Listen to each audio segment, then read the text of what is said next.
Big billion ডেতে আমরা কি নিয়েছিলাম, এত বড় পার্সেলের মধ্যে আমাদের কি এলো, আর সারপ্রাইজের এই পার্সেলটা কেই বা পাঠালো, সব কিন্তু আজকে পুরো ব্লগে থাকছে। তাই পুরো ভিডিওটা স্কিপ না করে দেখতে থাকো। Hello guys, welcome back to my channel. তোমরা সবাই কেমন আছো? আশা করছি ভীষণ ভালো আছো, আর আমিও কিন্তু খুব ভালো আছি। আর এই ব্লগটা কিন্তু অনেক দিন আগের, মানে প্রায় 10-12 দিন হয়ে গেল ধরো, সেদিনকার ব্লগ আমি আজকে শেয়ার করছি। মানে এটা হয়তো তোমার অনেক দিন ব্লগগুলো একসাথে জয়েন করে আমি ছাড়বো, ঠিক আছে? তো সেই দিনকার ব্লগটা হচ্ছে যে এই ঘরটা ভেঙে ফেলেছিল জেসিপি দিয়ে, যেদিনে এসেছিলো আর কি ঘরটা ভাঙার পরিকল্পনা হচ্ছে, সেদিনকার ব্লগ এটা। দেখো পুরো বাড়িটা কিন্তু ভাঙা প্রায় কমপ্লিট হয়ে গেছে। এবার মাটিগুলো একটু তারই মধ্যে রাস্তা থেকে সরিয়ে ওই দিকে ফেলে দেবে, ঠিক আছে? তারই মধ্যে আর কি, পুরো রাস্তা থেকে কিন্তু মাটি সরাচ্ছেই না। আর পুরো যে মাটির বাড়িটা ভাঙার দেখাতে মানে প্রথমে থেকেই ভেবেছিলাম দেখাবো, কিন্তু দেখাতে পারলাম না। এত প্রচণ্ড পরিমাণে ধুলো উঠছিল যে আমি বাইরে বেরোতেই পারছিলাম না। আর তার আগের দিনে বাড়িতে জানলা সব কিছু খবর কাগজ দিয়ে, তারপর ওই সেই ওয়ালপেপারগুলো দিয়ে সব কিন্তু মা ছিটিয়ে দিয়েছিল, যাতে একটাও ধুলোও না ঢুকতে পারে। মোটামুটি অনেকটাই কিন্তু ধুলোটা মানে কমাতে পেরেছি। বাড়িতে অতটাও ধুলো বসেনি, যতটুকু বসেছিল সেগুলো মা তো দুদিন ধরে মানে একদিনেতেই পরিষ্কার করে নিয়েছে। আর দেখো দেয়ালের মধ্যে যে ইটের গাঁথনিটা আমাদের পড়েছিল সেটা কিন্তু আস্তে আস্তে তুলে নিচ্ছে। মানে ওই জিনিসটা প্রাচীরটাই হচ্ছে যে একদম ভেঙে গিয়ে আমাদের বাড়িটাতে ধাক্কা মেরেছিল। তো সেই কারণে সব কিছু বুঝে গিয়েছিল। আর পুরো নালা দেখতে পাচ্ছ তো, নালাটা পুরোপুরি বুঝে গেছে। তাই আমাদের জল পাসটা পুরো বন্ধ হচ্ছে, জল নিকাশটা একদমই হচ্ছে না। রান্নাঘরের জল বলো, হাত ধোয়ার বেসিনের জল বলো, কিছুতেই পাস করা যাচ্ছে না, সব কিন্তু বুঝে গেছে। তো এই জিনিসটা এরকমই মানে হয়েছিল। তো এটাকে সরানোর কথা ছিল, কিন্তু ওরা বলেছিল যে আমরা মাটি সরাবো না। এটা তো আর জেসিবি দিয়ে তোলা যাবে না এখানটা, তাহলে হবে না, সম্ভব নয়। তো ওদেরকে এটা তুলতে হতো, কিন্তু ওরা বলছিল যে না, আমরা মাটি সরাবো না। তো এরকম তো ঝগড়া তো করতে পারা যায় না। তো আমরা আবারও পার্টির লোককে, পঞ্চায়েতকে খবর দিলাম যে এরকম বলছে, তো আমরা কি করব? তো ওরা বললো তোমাদেরকে কিছু করতে হবে না, ওরাই তুলবে, ওদেরই এটা করতে হবে। তো সেই কারণেই তারপর আমরা কিছু বলিনি, চুপই ছিলাম। তো কয়েকদিন বললো তোমরা ওয়েট করে যাও, তো সেই কারণে আমরা আর কিছু বলিনি, তো চলে এসেছিলাম। তো তারপরে কিছুদিন পর আবার দেখি এটা সারপ্রাইজ গিফট আমার নামেই অর্ডার দেওয়া আছে, কিন্তু আমি জানি না যে কে অর্ডার করেছে বা কিছু। তো মিশো থেকেও নয়, কোনো থেকে কিছু নয়। তো বুঝতেই পারছিলাম না যে কী আছে এটার ভিতরে। তো অনেক এক্সাইটমেন্টে খুলছিলাম নিয়ে, তো দেখলাম একটা পাঞ্জাবি। তারপর ভাবলাম যে আমাকে পাঞ্জাবি কে পাঠাবে ভাই, আমি তো মেয়ে, পাঠাতে তো কেউ কুর্তি আর চুড়িদারই পাঠাবে। তো সেই সময় আবার সোহম ফোন করলো, বললো যে আমার মানে তোর অ্যাড্রেসে একটা পার্সেল যাবে, দেখিস। এমন ঠিক আছে। তো তারপরে বুঝলাম আচ্ছা ওটা ওর টাঞ্জাবি হবে।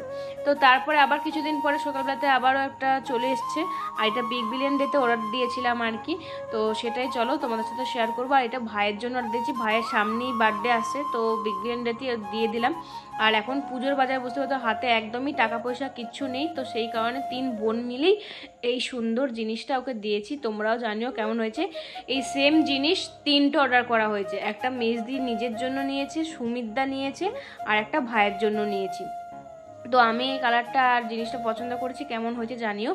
আর মাত্র দাম নিয়েছে এটা 700 টাকা, 699 টাকা। খুবই সুন্দর হয়েছে, এত সুন্দর জিনিসটা তো কম দামে পাবো বুঝতেই পারিনি। খুব খুব ভালো হয়েছে। ভাই তো খুবই খুশি, কারণ ওর হেডফোন একদম ছিল না। হেডফোনটা বারবার ও সে 20 টাকা 30 টাকার হেডফোন ইউজ করতো, প্রত্যেক দিন 50 টাকার, মানে এক সপ্তাহ যেত না, ভেঙে যেত। তো বারবার আমাদেরগুলো ইউজ করতো, আর আমার একদম ভালো লাগে না আমার হেডফোন কাউকে দিতে। তো সেই কারণে আর কি ওকে এই জিনিসটা কিনে দেওয়া, অনেক দিনে ওর ইচ্ছা ছিল। তো 3 বোন মিলে কিনে দিলাম। তো বললাম যে তোর বার্থডে গিফট কিন্তু হয়ে গেল, এবার তোকে কিন্তু ট্রিটটা দিতে হবে। তো যাই হোক, তার দুদিন পরে আবারও দেখো সানারে চলে এসছে। তো সেই দিনকে তার পরের দিনকে এসছে এই সুন্দর একটা বড় পার্সেল। এটাও কিন্তু আমরা বিগ বিলিয়ন ডেতেই অর্ডার দিয়েছিলাম। তো চলো দেখা যাক কি আছে। তোমরা নিশ্চয়ই এতক্ষণে দেখে বুঝতেই পেরে গেছো যে কি আছে। গেস করতে কি পারছো কি আছে এটার মধ্যে? ও বাবা, এর মধ্যে লেখাই আছে। হ্যাঁ, আমাদের নেওয়া হয়েছে একটা স্মার্ট টিভি ইনফিনিক্সের। তো ভাই দেখেছে, ভাই সব কিছু অর্ডার করেছে। আমাদের ওই যে মানে নতুন ঘরের যে ডাইনিংটা আছে ওটাতে তো টিভি ক্যাবিনেটটা করা আছে, কিন্তু টিভি একটাও নেই, মানে কেনা হয়ে ওঠেনি আর কি। আর যাওয়ারও সময় হয়নি। তো সেই কারণেই মা বলেছিল যে বিগ বিলিয়ন ডেতে তাহলে একটা টিভি অর্ডার করে দিবি। তবে ভেবেছিলাম আর একটু বড় হবে। তো 32 ইঞ্চি মনে হয় ভাই নিয়েছে, মা বলেছিল আরও বড় নিতে, মায়ের ঠিকঠাক পছন্দ হয়নি, মায়ের আরও বড় টিভির ইচ্ছে ছিল। তো আমরা বললাম যে না এই জায়গাটার যেন এটাই পারফেক্ট, এর থেকে বেশি এটা বড়টা মানাবে না। মা বলছে না আরেকটু বড় হলে ভালো হতো। তো আমরা বড়টা ওড়ার দিনই, কারণ আমাদের একটা বড় আছে, এর চেয়েও বড় আছে আমাদের, বোধহয় সেটা 46 না 42 এরকম কিছু হবে, 44 এরকম কোনো একটা হবে। তো যাই হোক, এদিকে সানা তো খুব খুশি, ও তো তিরিং বিরিং করে লাফাচ্ছে। আর টিভিটার দাম নিয়েছে 7,500 টাকা, 509 টাকা বোধহয়। খুবই সুন্দর হয়েছে আর খুব সুন্দর মানাচ্ছে, আমরা তো ভীষণ খুশি। আর সেদিনকে মা ছিল না, মামা বাড়ি গেছিলো, তো সেই জন্য মাকে দেখাতে পারিনি। মাকে বললাম তাড়াতাড়ি চলে এসো, তোমার টিভি কিন্তু ঘরে চলে এসছে। আর এটা মাই কিনেছে, মায়ের টাকা জমানো থেকে। আর তারপরের দিনে সকালবেলাতে, তারপরের দিনে 2 দিন পরে আবার সকালবেলাতে, মানে সব কিছু একসাথে নিয়ে ভিডিওটা করে দিয়েছি। মানে কি বলে জবরঘণ্ট নাকি লবরঘণ্ট হয়ে গেছে এরকম ব্যাপার। তো তারপর সেদিন সকালবেলাতে উঠে, আমি তো এত তাড়াতাড়ি সকালবেলাতে উঠিই না, তোমরা জানোই, আমি তো আজকে 7:30 উঠে পড়েছি। কারণটা তো বুঝতেই পারছো, শুধুমাত্র সানা মানে ঘুম থেকে উঠি একবার করে আমাদের দিকে দেখে নিবে, মানে হাত বুলিয়ে দিবে, তাহলে চোখটা যদি খুলে দিই ও তো খিলখিল করে হেসে দেবে। তো সেই কারণেই আর শুয়ে থাকতে পারলাম না, উঠে পড়েছিলাম। আর এই যে এই কুকুরটা দেখতে পাচ্ছ, এই কুকুরটাই আমরা ওকে কিনে দিয়েছি, তোমরা দেখতে পাবে পরের ব্লগে, সেই ব্লগটাও আসছে।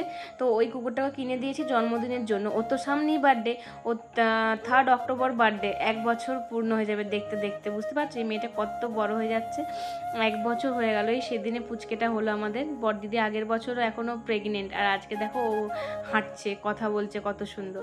তো তারপরে এই যে আমাদের সকালবেলা মুড়ি চা বিস্কুট একটু খেয়ে নিলাম। আমি কোনো দিন খাইনি, প্রথমবার খেলাম বহু যুগ পর মুড়ি চা বিস্কুট সকালবেলাতে, অনেক বছর পর খেলাম। আর এদিকে তো ওই টিভিটা যেটা এসছে সেটাতে সুমিতদা এসছে, এখন সুমিতদা আছে। তো বললাম না 2-3 দিনের পরে ব্লগটা শেয়ার করছি, মানে সব কিছু ব্লগ, অনেক দিনের ব্লগ একসাথে জয়েন করে দিয়েছি, দেন তোমাদের সাথে শেয়ার করছি। কারণ একটা একটা করে এইটুকু ব্লগগুলো আর কি শেয়ার করবো, তো সেই কারণে সব কিছু একসাথে শেয়ার করে দিলাম। আর টিভিটাতে মানে আমাদের টিভিটা কেনা সার্থক হয়েছে সুমিতদার জন্য। সুমিতদা এসে থেকে একভাবে টিভি থেকে উঠছেই না, স্মার্ট টিভি তো সেই কারণে ওয়াইফাই লাগিয়ে সব কিছু হয়ে যাচ্ছে, ওয়েব সিরিজ সব কিছু দেখা হয়েছে, তো সেই কারণেই আর কি খুব ভালো হয়েছে। আর দেখো তারপরে সেই পার্টি অফিসারে সব বলার পর ওরা তো কথা শুনলোই না, তো সেজন্যই আমাদেরকে বললো যে তোমরাই তুলে নেবে লোক লাগিয়ে, যদি কিছু অবজেকশন দেয় তখন আমাদেরকে বলবে। তো সেই কারণে আমরা কোনো ঝুটঝামেলা চাইনি, আমরা লোক লাগিয়ে আমরা মাটি সরাচ্ছি। ওরা কিছুতেই আমাদেরকে জল বার করতে দেবে না, এরকম সে ঝগড়াঝাটি করছিল। তো আমরা সেজন্য মাটি তুলে ওইদিকে যেখানেগুলো ডোব ছিল সেগুলো বুঝিয়ে দিলাম আর সরিয়ে দিচ্ছিলাম।